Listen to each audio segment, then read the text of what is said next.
estamos, aún no, ahora. Hola, buenas tardes, o buenas noches, o buenos días, dependiendo de la hora que escuchen este podcast, que en su segundo temporada, llamado el podcast No es lo que parecen, que intentamos mirar las cosas que nos parecen naturales desde otro punto de vista.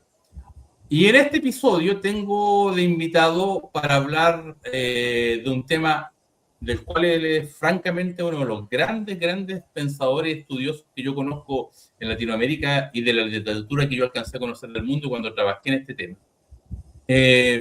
Para hablar de la cárcel, pero en el contexto del espacio en que venimos hablando. Cuando yo pensé este episodio en invitar a este amigo, que luego le voy a pedir que nos acompañe en un segundo capítulo para hablar del reverso, de la otra parte de esto, pensé cuáles son los lugares más cerrados, más estrechos, donde una persona puede estar. Claro, y pensé en un submarino, pensé en una cueva, si soy de estos personajes, no recuerdo la palabra, que investigan las cuevas, ¿no? Puedo estar en una cámara hiperbárica si soy un buzo, puedo estar en diversos lugares, pero en todos esos lugares yo voy a estar de manera voluntaria. Y sin embargo hay un lugar, el más cerrado que yo conozco, tengo noción, porque además se subdivide en una serie de otros espacios y prácticas o subespacios todavía cerrados, que es la cárcel. Y he querido invitar para esto a un gran amigo brasileño de la ciudad de Pelotas. Los invito a los que ya no sepan que busquen esta ciudad, una ciudad maravillosa. Yo viví ahí, siempre digo como broma, como brincadeira, querido Kies, que soy un chileno que vivió un año en Pelotas, con el significado que tiene eso aquí en Chile, y una ciudad preciosa que además tiene música, que es distinto, y que permitió también esta idea del espacio visibilizar un mundo que es absolutamente diferente al mundo brasileño que uno imagina y que la gran prensa y la televisión ven. También hay carnaval, también hay blocos, también hay samba, pero hay gauchos, ya vamos a hablar en el otro episodio de esto, hay gauchos, hay pampa, hay viento, hay frío, hay un invierno muy frío, que es casi como al sur de Chile, etc. Y para esto he invitado a este gran amigo que se llama Luis Antonio Bogo Kies, Kies, como le dicen, porque en Brasil, para los oyentes que no son brasileños, el apellido materno pasa a ser el más importante y se le denomina por él a las personas, no como en el resto de Latinoamérica, en que el apellido paterno es el que prima. Y Luis Antonio es abogado, periodista, sociólogo, un erudito, un estudioso del tema, pero como eso es muy complejo, lo primero que te quiero decir es dar las gracias, Luis Antonio, por haber aceptado participar en este podcast, en que vamos a intentar hablar en portuñol, de la manera lenta, de tal manera que todos puedan, ojalá, entender. Luis Antonio habla bastante bien el español, porque están además en un lugar, él ha hecho un esfuerzo por aprender cada vez más español y además está cerca de la frontera con Uruguay, esta gran ciudad que le hablo. Pero, ¿cómo te presento, Kies? ¿Cómo te presentarías tú para que quienes escuchan este podcast puedan conocerte? ¿Quién eres, Hola, Kies? querido. ¿Quién soy? Querido Rodrigo, es un placer estar acá con usted y hablando de este asunto, que es un asunto un tanto cuanto tormentoso, pero muy importante de dialogar. Y es un placer estar también con todos y todas que acompañan este podcast. Bueno, voy a me presentar como un sudamericano del sur, sur de Brasil, como Rodrigo habló, que vivo en una ciudad del estado de Brasil más cerca de Uruguay y Argentina, entonces tenemos una conexión muy grande con los temas del cono sur de esta región que fue un campo de disputas de fronteras, y que esto nos trae mucho para pensar y hablar. Y como dijiste, soy una persona que tuvo una oportunidad de tener un percurso, una trayectoria interdisciplinar, periodista, abogado, hizo mi posgraduación en sociología y entonces soy un interesado en pensar nuestra realidad por algunos caminos que no son tal vez los más bien mirados, pero necesitan ser mirados. Gracias, Antonio. Yo quisiera decir y señalar algo que me parece muy importante por esto que tú hablas de la posibilidad de tener miradas distintas sobre un tema, pero advertir que Luis Antonio también hizo, como abogado, hizo vida de abogado. Y trabajó litigando y trabajó defendiendo en tribunales. Y una de las cosas que compartimos cuando nos conocimos, nos hicimos amigos, fue que eso no bastaba para mirar la realidad, ni para actuar la realidad, ni para cambiar la realidad. Se requiere no solo una mirada centrada en los tribunales, en la ley, en las normas, sino que es necesario pensar la realidad de una manera muy compleja. Y por eso quiero partir preguntándote, porque a la gente a lo mejor le llama la atención esto de por qué vamos a hablar de la cárcel en el contexto de los espacios y del espacio más cerrado. Y te voy a hacer, Luis Antonio, la misma pregunta que cuando nos estábamos conociendo en un contexto, después nos hicimos grandes amigos con Luis Antonio, yo lo quiero mucho, pero estábamos conociendo cómo podíamos hacer un trabajo académico juntos en ese minuto. Y yo le pregunté, Luis Antonio, ¿por qué estudiar la cárcel? ¿Por qué es tan importante para la sociedad, para lo que pasa en el mundo, estudiar la cárcel? Pues es una pregunta que yo ya me hizo muchas veces. ¿Por qué será que yo fui a estudiar la cárcel? ¿Por qué llevo tanto tiempo a estudiarla y por tantos subtemas acerca de la cárcel? No tengo completamente una respuesta objetiva, incluso porque creo, y nosotros que nos dedicamos a la investigación, sabemos, Rodrigo, que muchas veces o casi siempre, sino siempre, el objeto de estudio de una persona habla mucho de ella misma, sus preocupaciones, pero no tuve personalmente tampoco con algún familiar cercano experiencias de cárcel. Yo creo un poco, tengo que responder diciendo que tal vez muchos de nosotros, cuando empezamos a estudiar derecho, estamos ilusionados por un ideal de justicia. Y tal vez yo tenía la inclinación de trabajar con el derecho penal y tenía la inclinación también de trabajar con la perspectiva de la defensa penal. Entonces yo creo que tenemos aquel ideal que, bueno, vamos a abogar y retirar del encierro punitivo un inocente. Esto nos moviliza un tanto. Y para eso se va a estudiar y en poco tiempo se percibe que hacer justicia y pensar en justicia no se trata solamente de retirar de la punición un inocente, pero de haber dignidad para todas las personas, incluso los padres. Y la cárcel, tal vez también se puede decir que es un ícono de nuestra modernidad.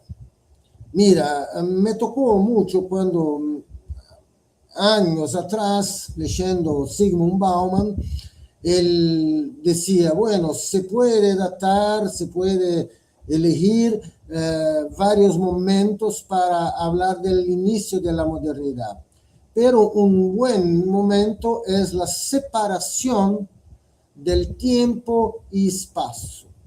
Es cuando uno puede ahora, yo utilizaba un ejemplo, mira,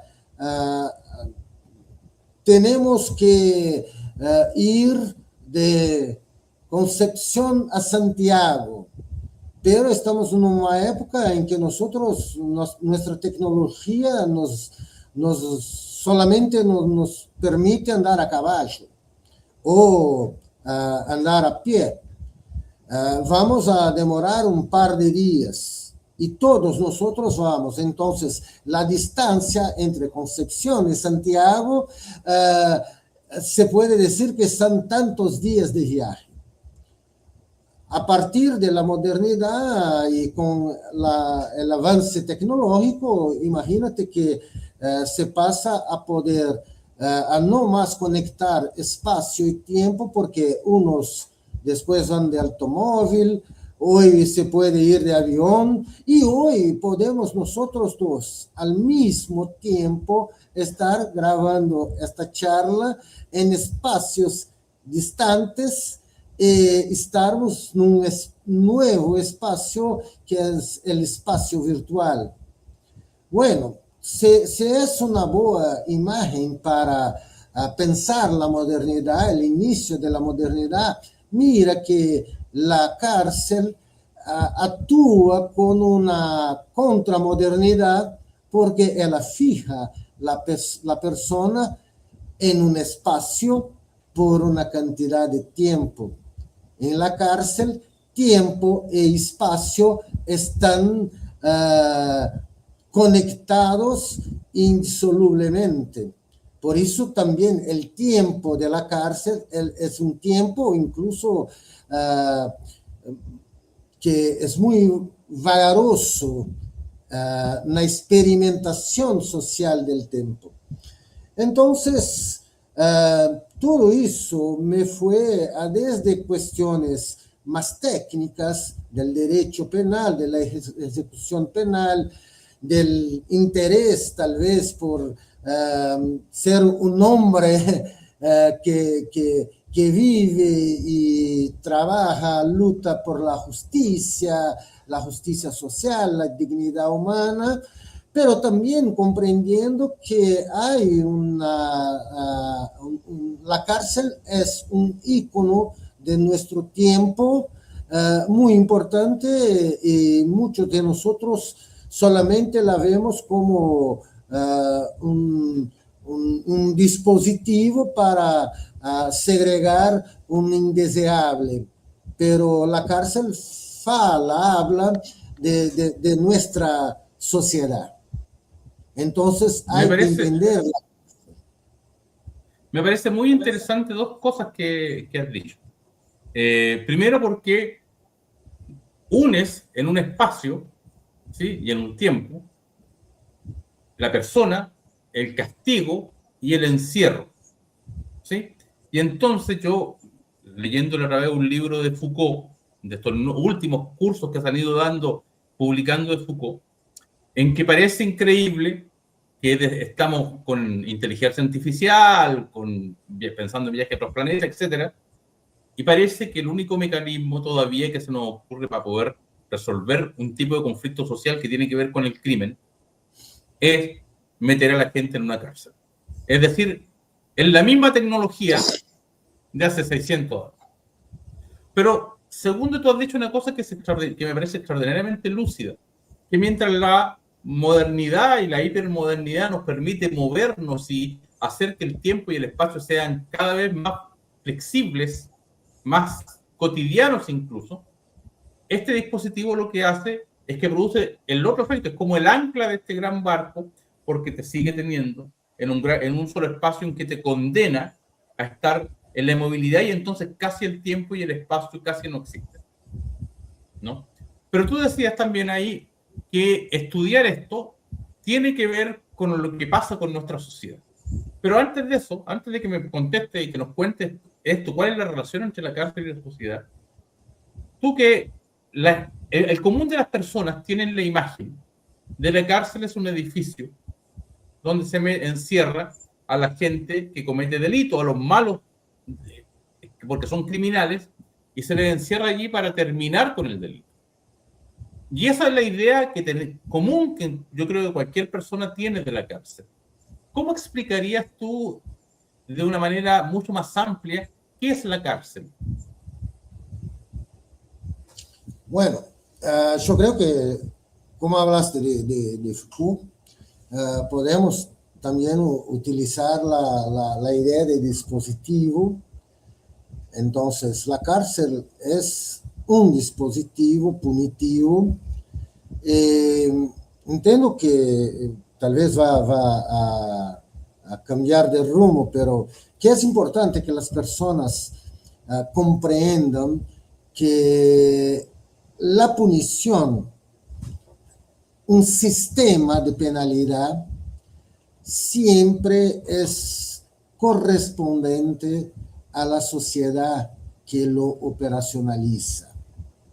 Entonces, porque nosotros incluso, por lo menos fue la visión equivocada que me pasaron en la universidad, y yo creo que pasan en otros países también, que, bueno, fue la reforma de humanización de la pena, salir de los suplicios y entrar a una pena que es solamente una pena de libertad, la cárcel es una humanización. No, nosotros tenemos un sistema de penalidad que es compatible con la manutención de una estructura social, y por eso esta estructura social invierte tanto en mantenerlo, aunque se puede dirigir todas las críticas posibles de su funcionalidad. Esto también yo creo que es muy fácil de entender también a partir de Foucault.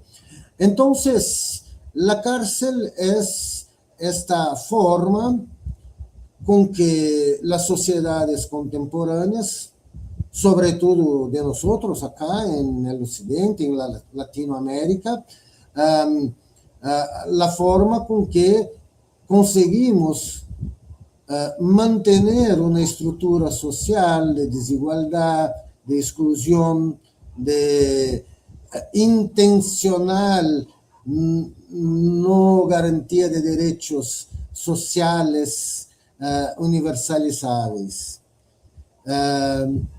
Y que incluso consigue obtener una, perdóname, más una apariencia, una pseudo legitimidad de la población, porque la población la apoya. Y por eso que vamos a ver situaciones muy intolerables. Y mira que cuando estamos hablando de cárceles, por ejemplo, no Brasil, estamos hablando de cárceles que tienen condiciones de vida totalmente indignas. Hay incluso cosas que podemos hablar hoy, solamente que es muy loco, porque piense, estábamos estudiando la cuestión del suicidio en la cárcel. Y Brasil, por increíble que parezca, aunque nosotros ostentemos la tercera mayor población carcelaria del mundo en números absolutos, nosotros, y aunque nosotros también tenemos que pensar en los suicidios intracárcel como un gran problema, porque hay una tasa bien más elevada do que los suicidios fuera de la cárcel, pero nosotros tenemos una tasa comparativa de suicidios en la cárcel baja. Si pensarmos incluso en otros países latinoamericanos como Argentina o incluso como países de Europa como España. ¿Mas por qué? Es posible que la sobrepoblación carcelaria, o sea, el hacinamiento carcelario, que es tan grande en Brasil, sea una condición social que no favorece a los suicidios carcelarios. Entonces, ¿cómo nos quedamos nosotros investigadores cuando descubrimos que una gran indignidad produce en un puntito una mortalidad menor? Porque no hay intimidad para suicidarse. Sí, es más difícil la persona conseguir cometer el suicidio en una cárcel superpoblada do que cuando está aislada en una celda. Porque siempre habrá otro para, no te ahorques, no te cortes. Entonces, la paradoja carcelaria es tan grande, es un absurdo tan extraordinario que se puede encontrar cosas que es muy complicado decir que serían positivas a partir de un negativo total. Pero todo eso hay que interpretarse como lo siguiente, que es lo que yo trabajo. La cárcel en la totalidad es un absurdo. No hay una buena cárcel. No hay, ella es antisocial en pleno. Claro que en la situación concreta se puede decidir por algo que reduce más o menos los daños, se puede tal vez mensurar eso, mas nada de esto legitima la utilización de la cárcel.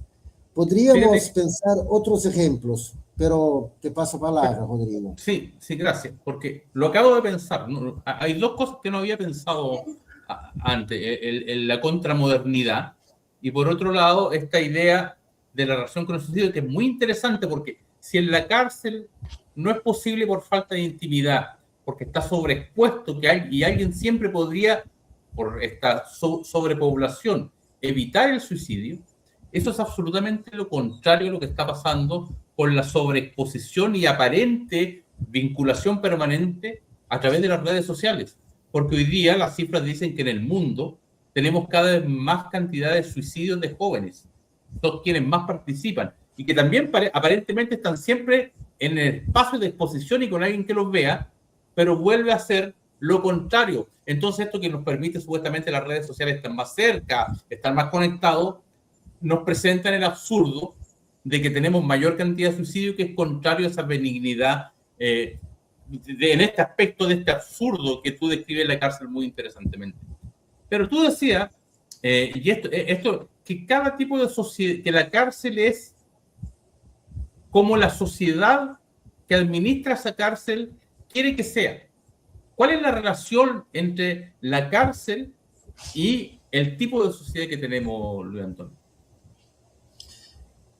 Por ejemplo, vamos a mirar en Brasil, tal vez otros contextos latinoamericanos. Nuestro sistema económico, social, que aún está dentro de la perspectiva de un capitalismo, bueno, no vamos a tener,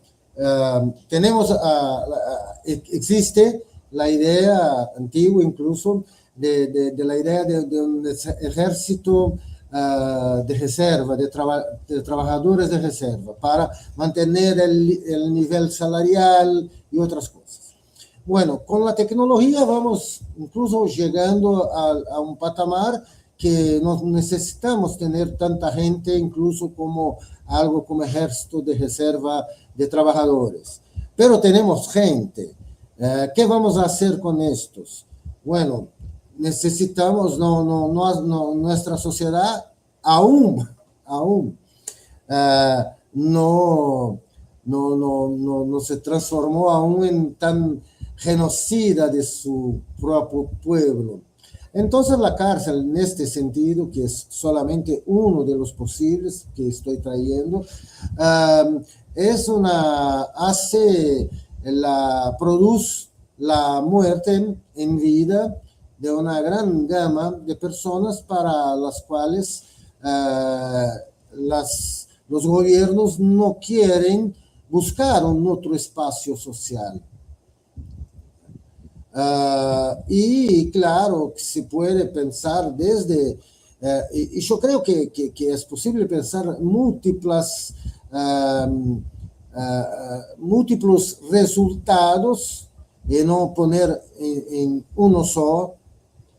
Por ejemplo, el propio Foucault habló de la docilización de los cuerpos, o sea, cómo la emergencia, el surgimiento de la cárcel en la transición de la sociedad premoderna para moderna, con la industrialización, fue importante para disciplinar el cuerpo del individuo para la disciplina fabril, las workhouses y así por delante.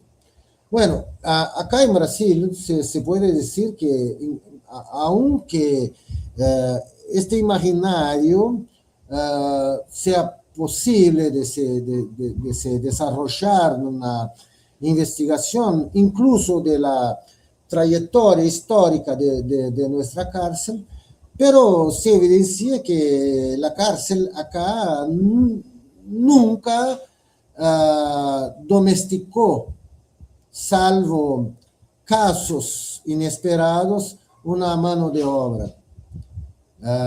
Ok, entonces no se puede hablar de eso. No. Es que una cárcel puede a veces conseguir que uno u otro sean domesticados y vuelven al ambiente externo como buenos, submisos y disciplinados proletarios, operarios, trabajadores. Otros solamente los aniquilará,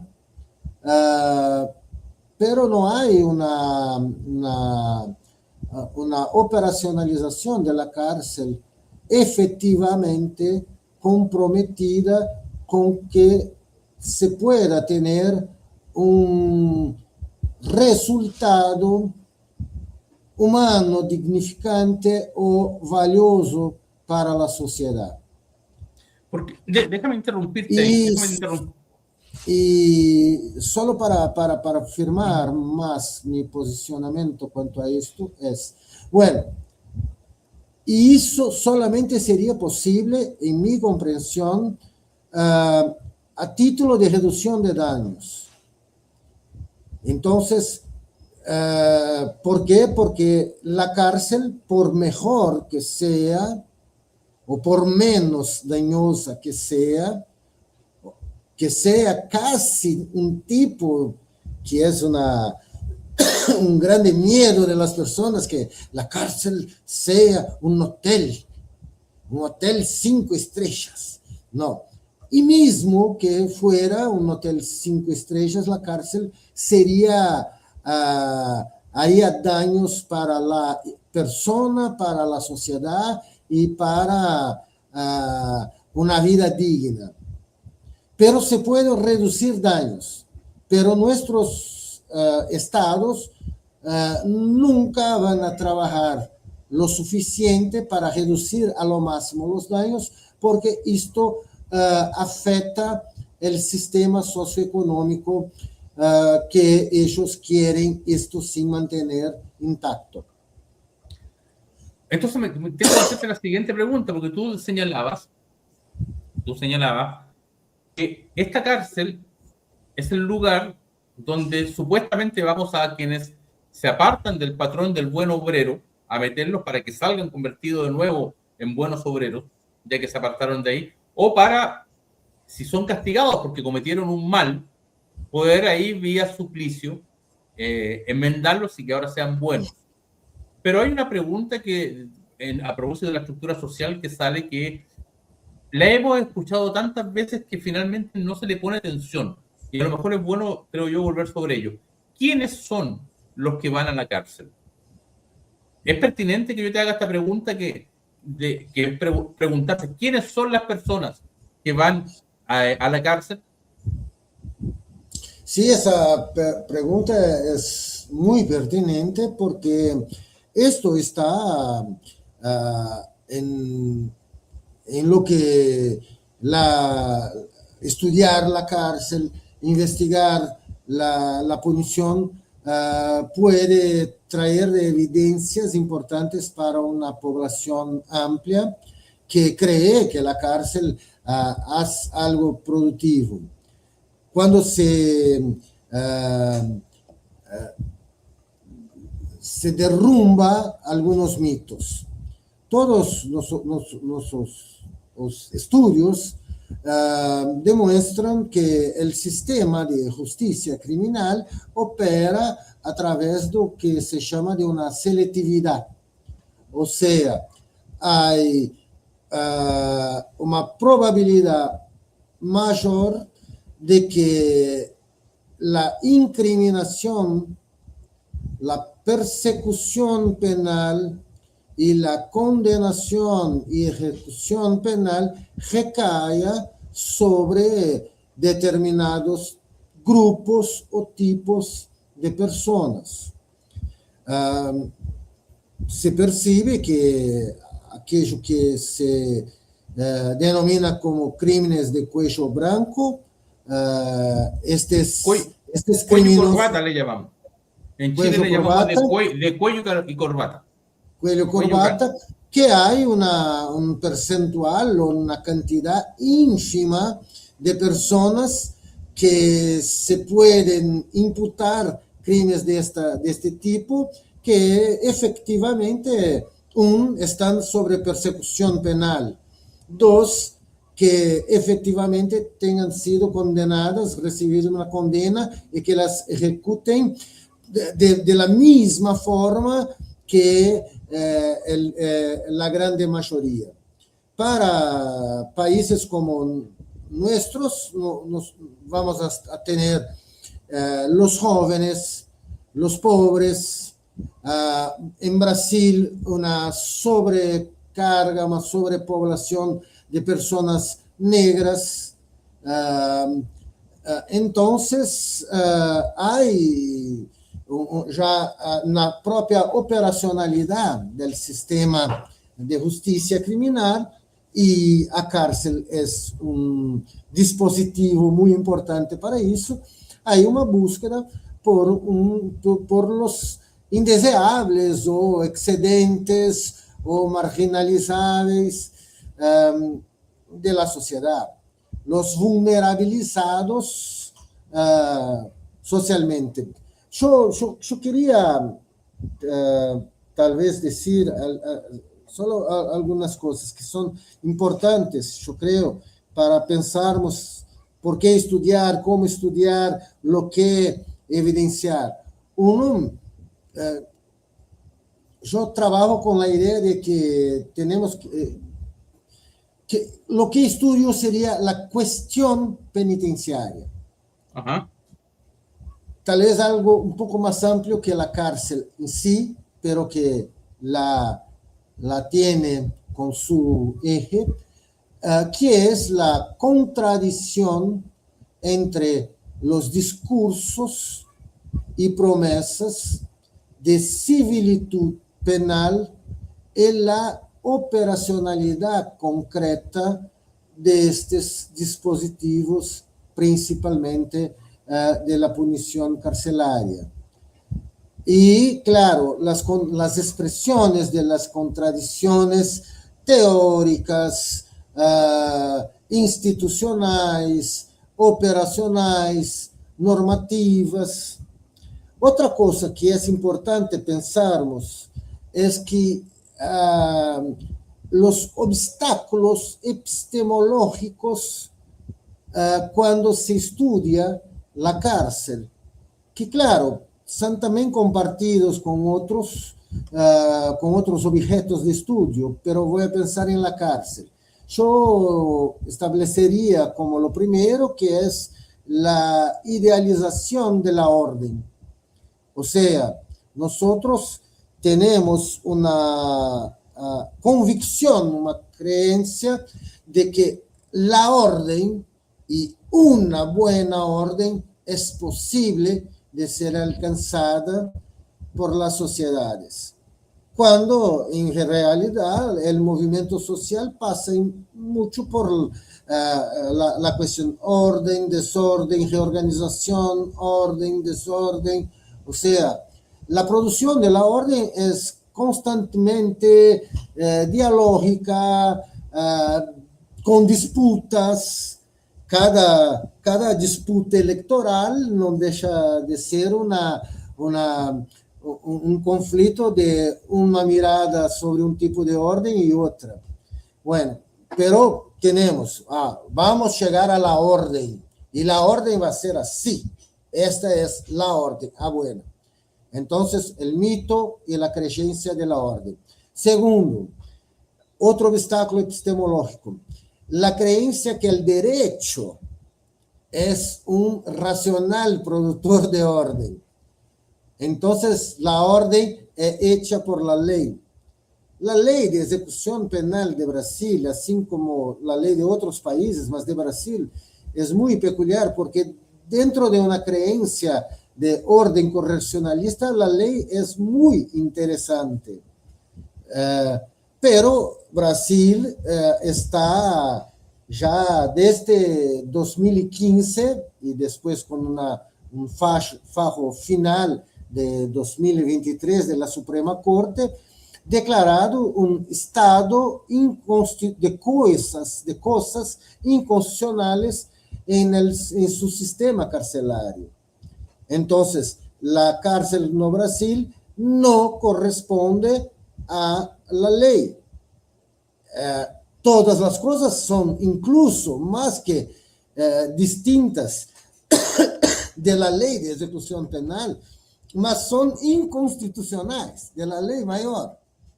Bueno, mas seguimos pensando que produciendo una nueva ley vamos a resolver el problema, porque tenemos el obstáculo epistemológico de la ilusión de orden, el obstáculo epistemológico de la creencia de que la orden se produce a través del derecho, y un tercer obstáculo es que no invisibilizamos la realidad empírica, que es pegar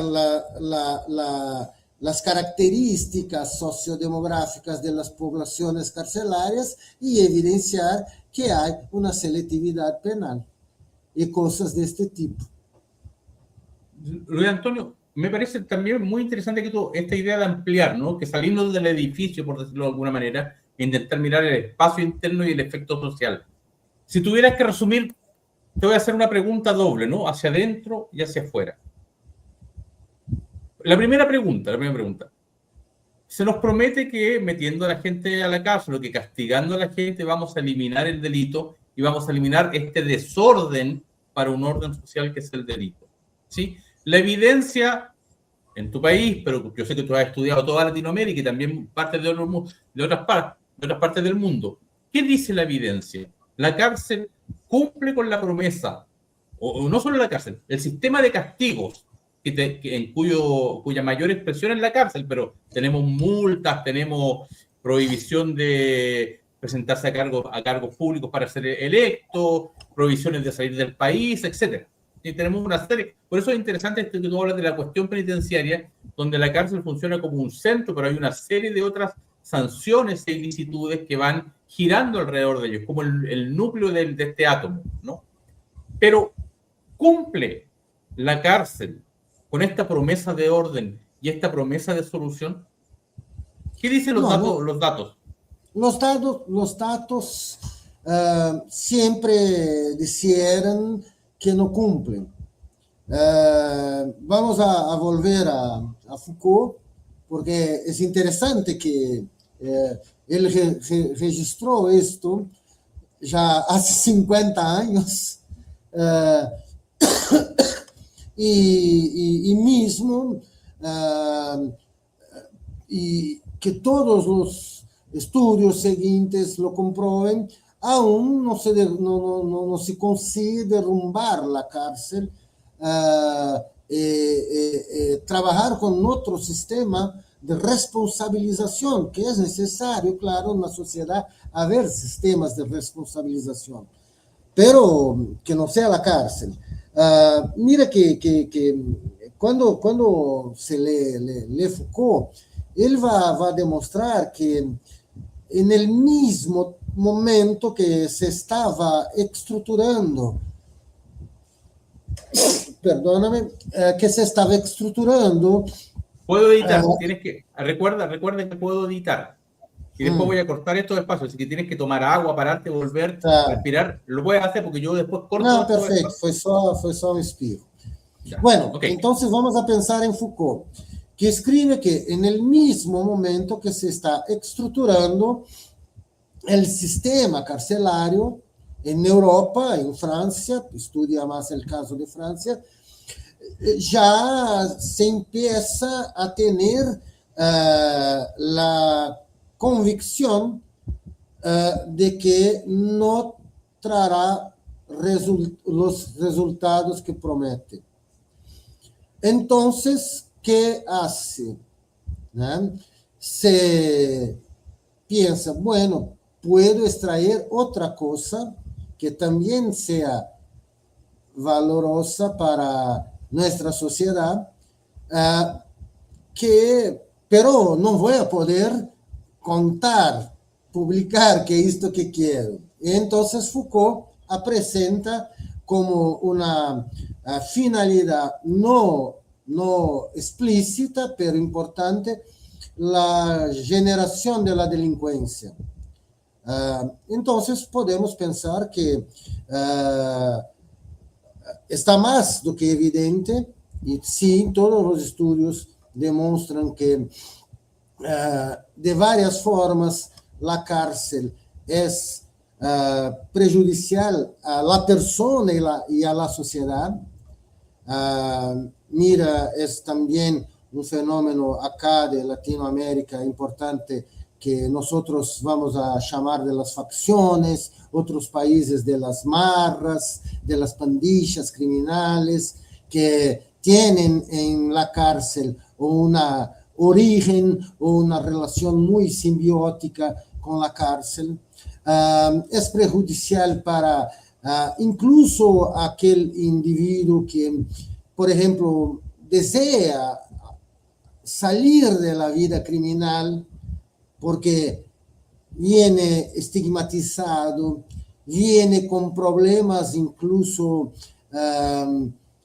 de socialización, de hábitos que se incorporan. Hay estudios que hablan de las secuelas carcelarias en un individuo que, por ejemplo, sale de la cárcel y va a vivir con su familia. Y ahora él no está más acostumbrado incluso a la cuestión de los horarios rutinarios de la familia, porque él vivía en otro horario, otro tiempo. Mira, vamos a volver como un espacio cerrado. Yo voy a cenar a las 8 de la noche, por ejemplo, en mi rutina diaria. El encarcelado en la cárcel acá de la ciudad de Pelotas va a cenar a las 5 de la tarde. En Chile también. ¿Por qué? Porque en lo máximo a las 6 de la tarde los pabellones son cerrados y no se hace más este transporte de comida. Incluso esto produce una desocialización para este individuo cuando vuelve. Entonces, de varias maneras, la cárcel es un problema. Y sí, te voy a acompañar con la idea de que es el espacio más cerrado del mundo. Sobre todo, creo que es un punto muy importante que hablaste, porque en este espacio esta persona no va por su voluntad propia. Yo puedo, mira, pensar en Erving Goffman, que su publicación en Brasil, no sé si en otros países, donde hay el principal texto de las instituciones totales, se llama Conventos, Manicomios y Prisiones. Claro, la vida monástica puede ser una vida de grande aislamiento, disciplina, rutina, puede incluso estar en una orden monástica que va a hacer un voto de silencio, no voy más a hablar, pero hago eso porque quiero, porque tengo fe, porque incluso esto tal vez pueda ser una fuente de un éxtasis espiritual. Pero ir a vivir aislado en una celda o en un espacio superpoblado, ¿no? Mira el caso que hoy contemporáneo que tenemos como una cosa muy hablada, que es el sistema en El Salvador, que se tiene una cárcel preparada para más de 40,000 personas, y que las personas viven en alojamientos para más de centenas de personas, y que se vas a ver su espacio individual es mínimo. Si todas las personas se quedan en pie en aquel alojamiento. Entonces son las contradicciones. Mira que Dostoyevsky, en el libro, el escritor ruso, en el libro Recuerdos de la Casa de los Muertos, habla algo que también es muy interesante, cuando dice que, claro, en el contexto de una cárcel, de un encierro en Rusia del fines del siglo XIX, en Siberia, en trabajos forzados, él dispara el prisionero. El problema no es el aislamiento, pero la vida en masa, la despersonalización de la vida en masa. Y ahí, Rodrigo, y quien nos escucha, es muy interesante porque se puede traer, vamos a volver para la sociología.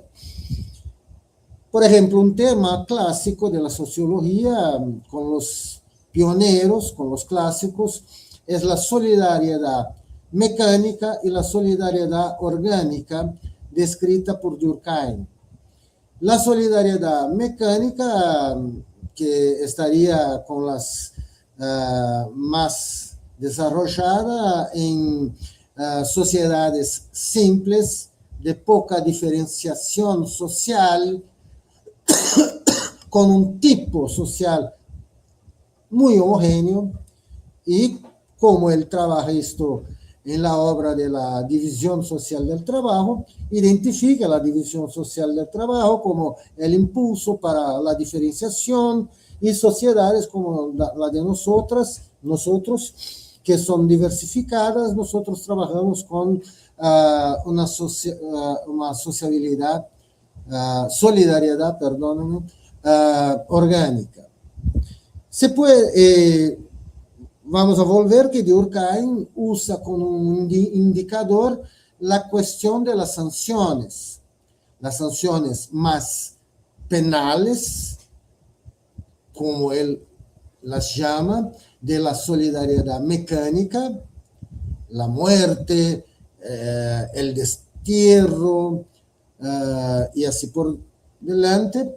Y para la solidaridad orgánica, las recomposiciones, las indemnizaciones y así por delante. Ok, mira que dentro de las cárceles hay códigos de normas para que se regule la vida de los internos que ellos mismos producen.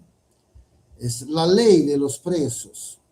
Acá yo prefería decir el término del proceder carcerario, aunque existan algunos estudiosos que también hablan que no se puede hablar con este término solamente las reglas internas que los propios presos se producen para sí regular.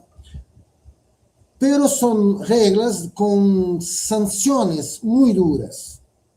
Por ejemplo, Entre ellos. Entre ellos. Si contraes una deuda por comprar marihuana y no la paga, tal vez vas a llevar una cosa, como se dice en la lenguaje de las cárceles de Chile, una cosa, una zurra, un corte, una agresión con el cuchillo. Puede ser. No. O no, una furra, un golpe, sí. Bueno, no, faltaste con respeto a la mujer que vino a visitar, sea esposa, sea madre de un otro preso, vas tal vez a morir. Bueno, entonces las personas vienen para nosotros y dicen, bueno, si esos tipos, ellos mismos, se ponen estas sanciones tan pesadas para su regulación interna, ¿por qué nosotros, el Estado, no podemos aprobar la pena de muerte? Porque ellos están demostrando que solo entienden así. Es posible decir, no, mira que ellos están colocados, ubicados en una configuración social de tan despersonalización que yo puedo decir, interpretar y trabajar que la solidaridad que une este grupo es de tipo mecánica, distinto de la orgánica que nos moviliza acá afuera. En una solidaridad, en una sociedad de tipo de solidaridad mecánica, solamente sanciones negativas muy contundentes van a preservar las condiciones de vida grupal. Entonces, ellos no eligen estas sanciones porque son malos, porque son monstruos. Ellos acaban teniendo que elegirlas porque la configuración social en que están ubicados les exige hacer algo que viabilice la continuidad de la relación social, sin explotar todo. Entonces es interesante pensar que una gran teoría sociológica como esta puede me hacer comprender cómo se dinamizan el cotidiano de la prisión en nuestras realidades.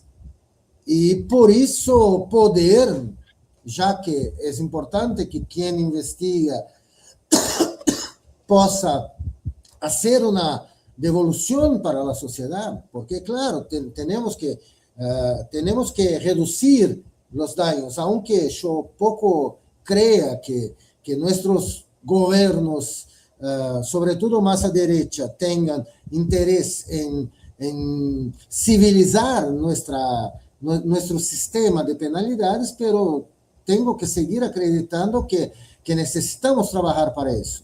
Que es decir, bueno, entonces, más una vez, les tengo que decir, si es la estructura cárcel, la estructura social que la cárcel produce, que produce incluso la violencia interna de la cárcel, la propia enfrentamiento de esta situación no puede ser solamente con la reformulación de la cárcel. Tiene que ser con la reformulación de los sistemas de penalidades, con la búsqueda de otras formas de producir responsabilización personal y social. Entonces, es muy interesante. Por eso que, mira, si tal vez en la universidad me surgió una curiosidad de entender la ejecución penal. Si para que, como hablaste, que yo tuve un tiempo abogando bastante, mi tesis de doctorado en sociología, que se llama La capitalización del tiempo social en la cárcel, y después habla de un instituto de ejecución penal de Brasil, que es la remisión de pena por el trabajo. A cada día de trabajo, cada 3 días de trabajo, un día a menos de pena. Y después este instituto tuvo otras evaluaciones acá en Brasil. Bueno, el problema de tesis me surgió en un proceso que yo estaba actuando, porque yo hacía para requerer el tiempo social, ¿no?, decorrente de la remisión. Yo interpretaba que el cálculo debía ser hecho de una forma y el juez interpretaba de otra forma. Y esto no estaba claro. Y cuando se interpretaba, era aceptable por la jurisprudencia, tanto entender de un modo como de otro.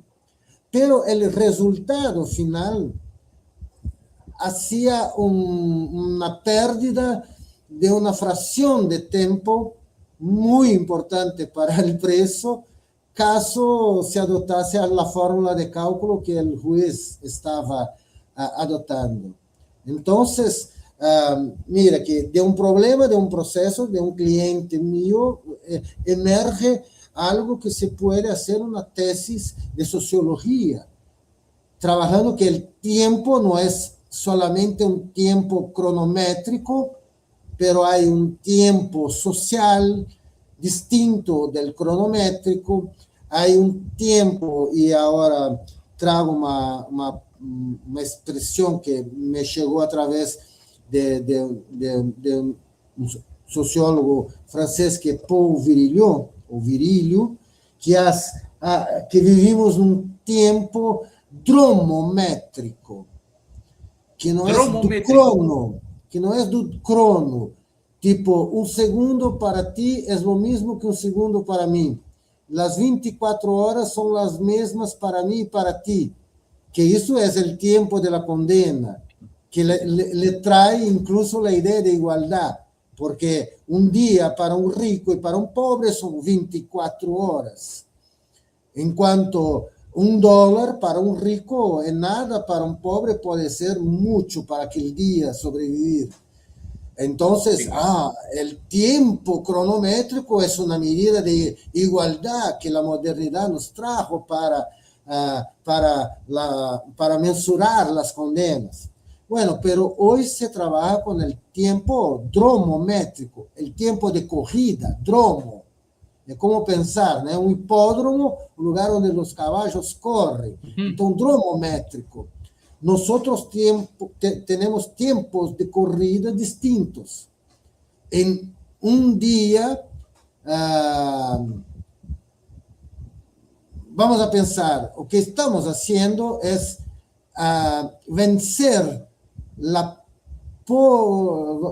podemos decir, la polución dromométrica del espacio físico. Nosotros hoy vencimos con la dromometría de podernos encontrar en un tiempo que es más veloz, que nos aproximó tú en Chile, yo en Brasil, que estamos, ¿no?, ahora viviendo un tiempo en que nosotros estamos corriendo más do que aquellos que no tienen un equipo de ordenadora, de computadora. Es muy interesante. Es muy interesante. Para investigar la cárcel. Es muy interesante. Yo encuentro que el tema, te lo pregunté después de haber trabajado y haberme aproximado cuando estuve trabajando contigo allá en Pelota, encuentro que es un tema porque abre muchas cosas. Quisiera solo hacer una breve reflexión y luego, para terminar, porque ya llevamos increíblemente una hora, y yo sé que contigo, y además de estos temas podríamos estar hablando infinitamente porque hay muchas cosas, pero quiero hacer una reflexión y luego hacer dos preguntas incómodas para terminar. A mí me gusta, a mi amigo ya lo ha invitado a hacer dos preguntas incómodas, algunas preguntas incómodas, que son inconfortables, ¿no? Que son molestas, pero que hay que hacer. Pero lo primero que quería hacer una reflexión, porque tú señalabas que si alguien que comete un error y termina en la cárcel, se pretende que él va a salir convertido en una buena persona o haber pagado ese error y va a salir después de pasar por el sistema penitenciario una buena persona. Cuando él vuelve a su familia, tú decías, tiene una serie de problemas de adaptación con los horarios, con la forma de cohabitar, la forma de mantener los espacios, etc. Mi reflexión es que eso mismo está pasando, que ha pasado brutalmente con el tema del trabajo. En Chile tenemos el sistema de las mineras en el norte, las grandes mineras de cobre en el norte, en que han probado todo tipo de faenas especiales de tiempo, porque claro, están en un campamento en el cual tienen que subir y bajar desde las ciudades más próximas a la montaña. Y entonces han probado 30 días seguidos, 30 de descanso, 15 y 15, 10 y 5, 10 y 10, 7 y 7, etc. Y uno de los grandes problemas que ha pasado ahí es un fenómeno muy similar. Que ese obrero que está todo el día encerrado en un campamento, con cada vez mejores construcciones y mejor forma de habitabilidad, es decir, casi una buena cárcel, ¿no? Con muy buenas condiciones para estar. Cuando vuelve a su casa, no está en el horario de la familia, él llega a su casa y está solo, porque su mujer está trabajando, sus hijos están en el colegio, y en el fondo él cae en una depresión absoluta.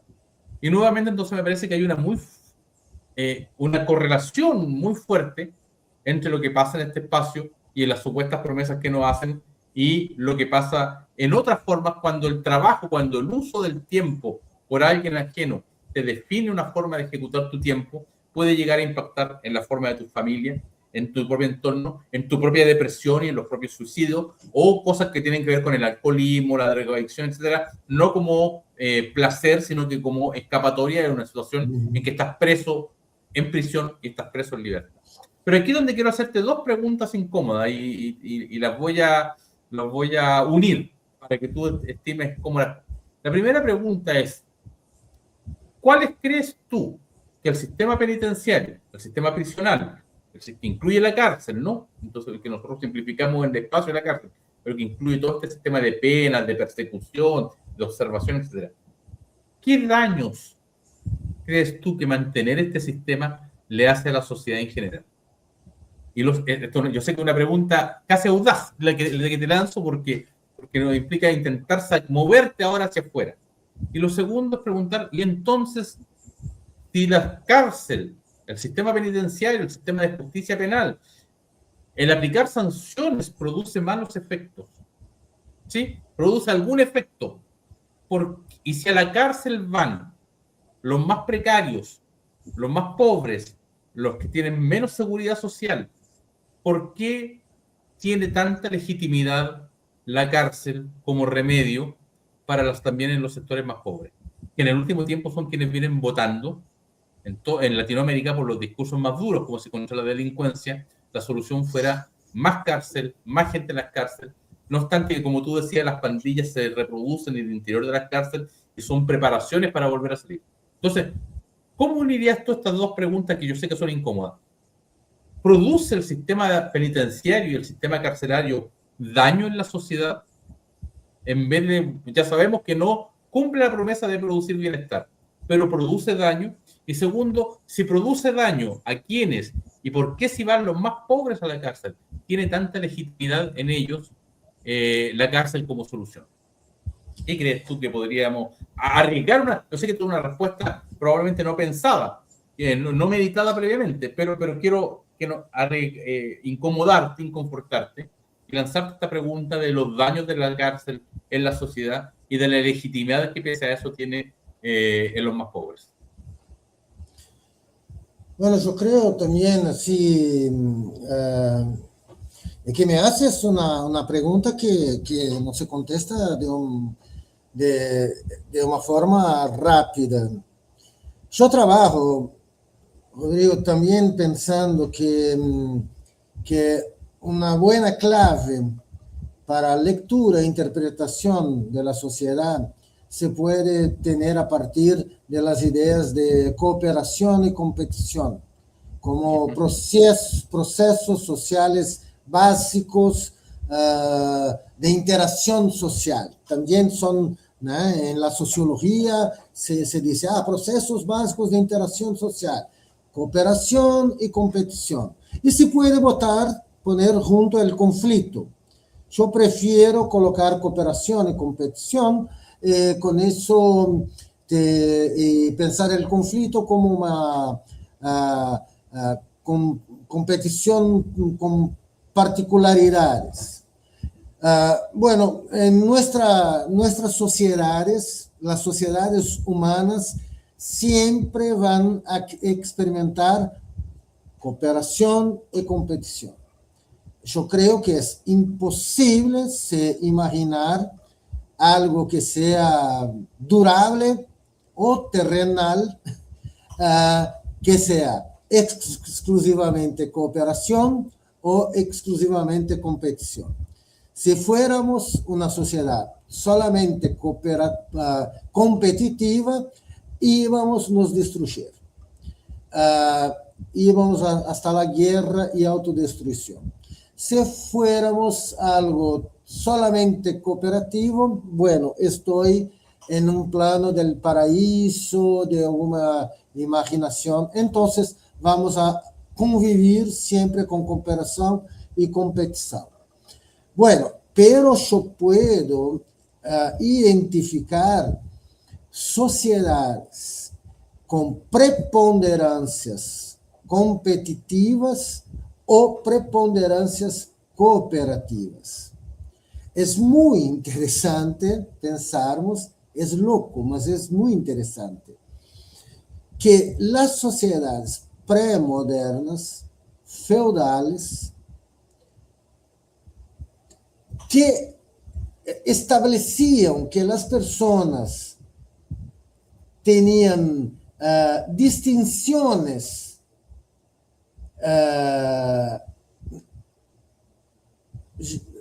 ontológicas. Yo soy noble, yo soy siervo, tengo sangre azul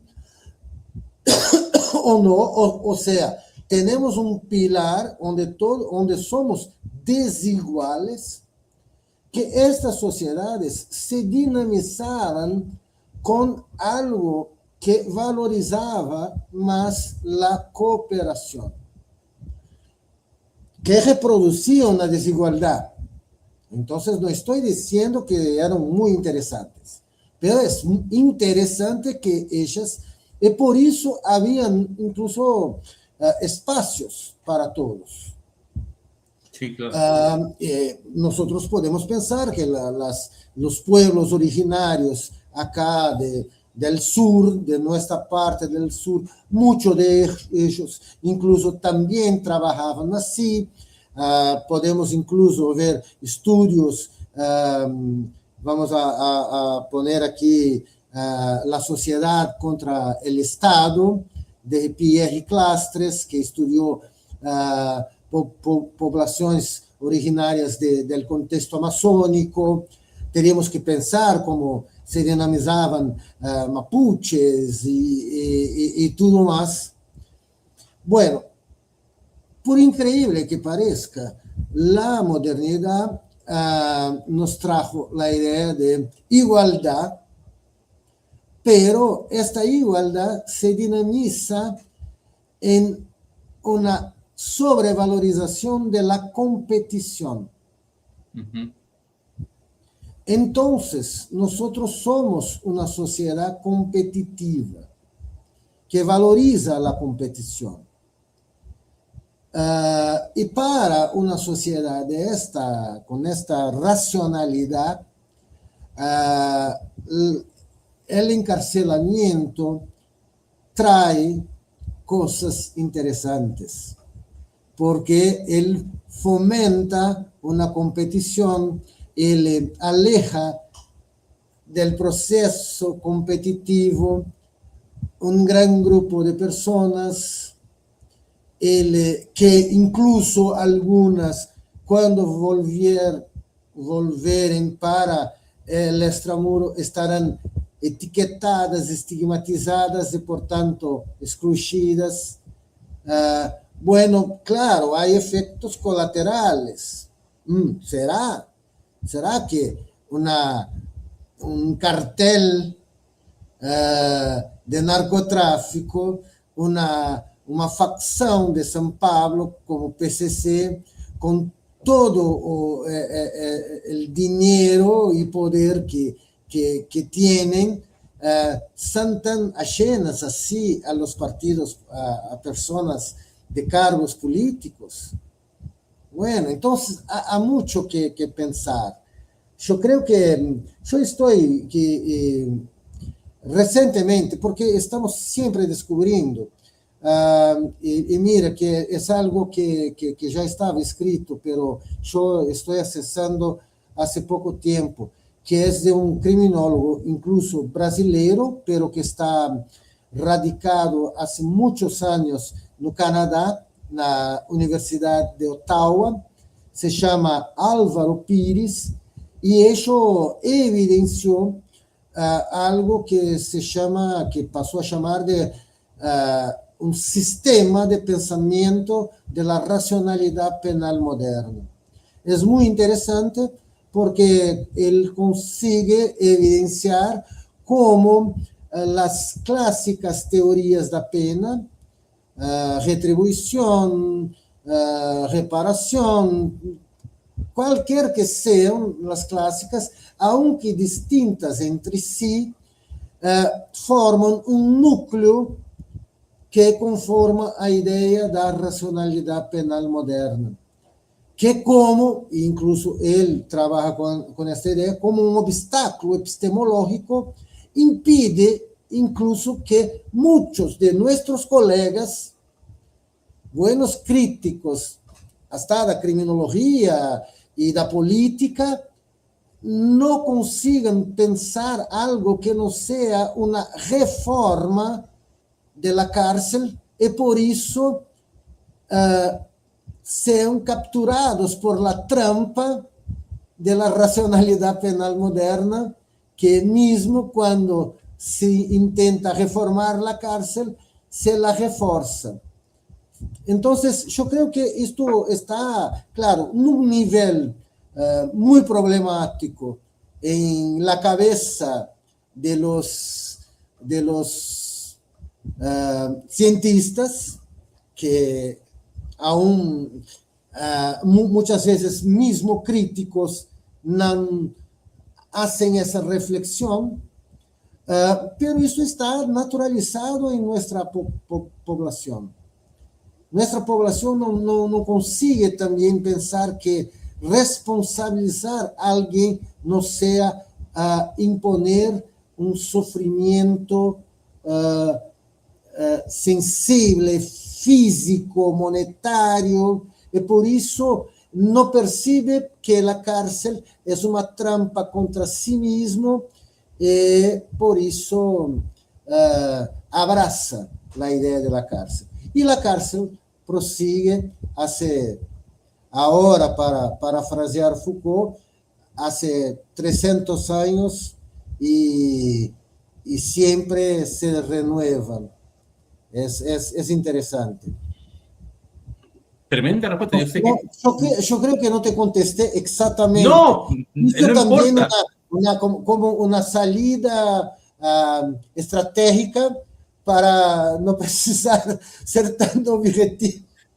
Pero la luz es muy interesante y quiero terminar con esto, Antonio, con esta racionalidad de creer que castigando va a ocurrir todo. Yo no sé si tú te acuerdas, pero antes de pandemia en Chile hubo una gran movilización social que ha sido atacada por la derecha como si fuera una preparación para el golpe de Estado, y quienes están ahí han tratado de distanciarse de los violentos sin tratar de entender lo que allí pasaba. Pero una de las discusiones que yo tenía en ese tiempo es que llegó a Chile un grupo de feministas que habían estudiado en Estados Unidos, que traían mucho la lógica que había que castigar y que la solución contra el violador, la solución contra el abusador era el castigo. Y que son delitos terribles y que efectivamente algo hay que hacer. Pero lo que no había, yo siempre discutía así, pero les decía lo siguiente: cuando matamos al violador, lo que hacemos es que acabamos con un individuo, no con el fenómeno de la violación, que es lo doloroso. Y lo segundo tiene que ver con un caso que me tocó ver hace muy poco, y tiene que ver con esta idea de castigar a esta racionalidad que tú también dices. Por eso es muy interesante, porque nos tiene que seguir dejando, llamando a reflexionar y a pensar nuevas formas. Hay que castigarlo todo. Y entonces en Chile tenemos una cosa que pasa en toda Latinoamérica, que cuando las parejas se separan, los padres se separan o los convivientes se separan y tienen hijos, tienen que pagar una cantidad de dinero para la manutención de los hijos, que en Chile le llamamos pensión de alimento. Y ahí está todo en el alimento, todo. Ok. Pero acá han ido sancionando porque tenemos, y se dictó una ley que se llama Ley Papito Corazón, fíjate el nombre, porque en realidad estos padres que abandonan no solo físicamente a los hijos, sino que además no contribuyen y no pagan sus alimentos. Pero una de las medidas que se tomó para obligarlos a pagar, descontar impuestos, no pueden salir del país, no pueden hacer una serie de cosas, es que no pueden renovar su carnet de identidad, su cédula de identidad, su DNI. Y eso trae, entonces fue presentado como una obligación. Si usted tiene deudas de alimento, no puede renovar su cédula de identidad. Conozco un caso directo y me pregunté cuántas veces más esto se repite y cuántas veces quienes diseñaron este sistema no pensaron en que el castigo provoca un daño peor que lo que se trata de corregir. Conozco una persona separado de su mujer que intenta hacer con su hijo, que pasa mucho tiempo cesante, sin trabajo, tiene una deuda y logra encontrar un trabajo para irse a trabajar a las minas del norte. Y hace el proceso de selección y entre medio tiene una deuda de alimentos que, como está sin trabajo, no puede saldar completamente. Encuentra un trabajo que es uno de los mejores pagados hoy día en Chile para alguien un obrero, ¿no? Calificado, especializado, etc. Y cuando va a tomar el avión, no tiene su cédula de identidad porque está vencida, porque no pudo sacarla, porque la ley que lo castigaba privándole de este derecho social, de este derecho cívico a tener cédula de identidad, entonces no pudo tomar el avión y perdió el trabajo al que iba a postular. ¿Cuál es el resultado? Que sigue cesante y sigue sin ninguna posibilidad de poder cumplir y dar alguna cantidad de dinero permanente a sus hijos.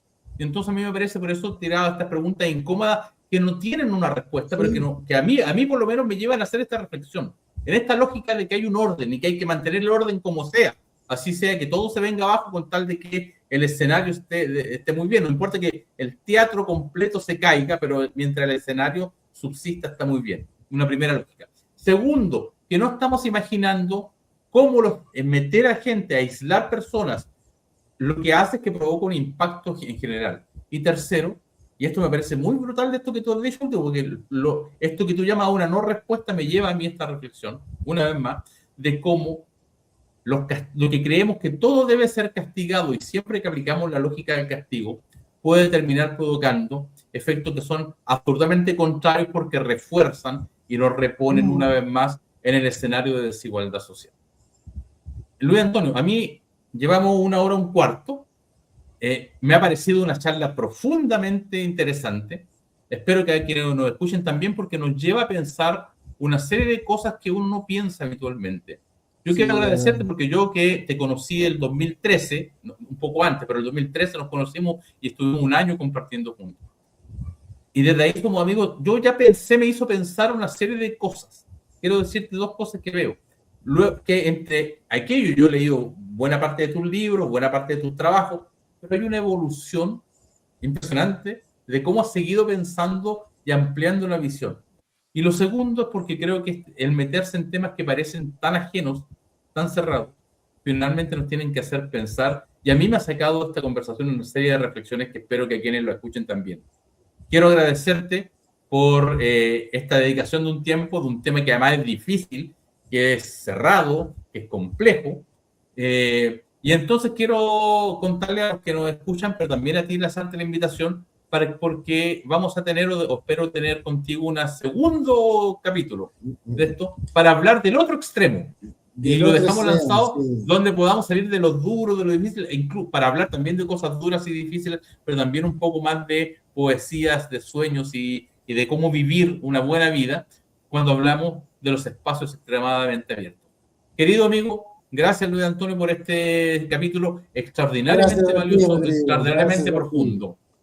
Gracias muy bien. A ti, gracias también a todos que nos escucharon hasta este momento. Sí, que podamos mantener charlas siempre, no siempre en el espacio virtual, mas que nos escuchen, porque la próxima charla sobre La Pampa va a ser también muy interesante. Gracias. Gracias a ti, que estés muy bien. Buena jornada.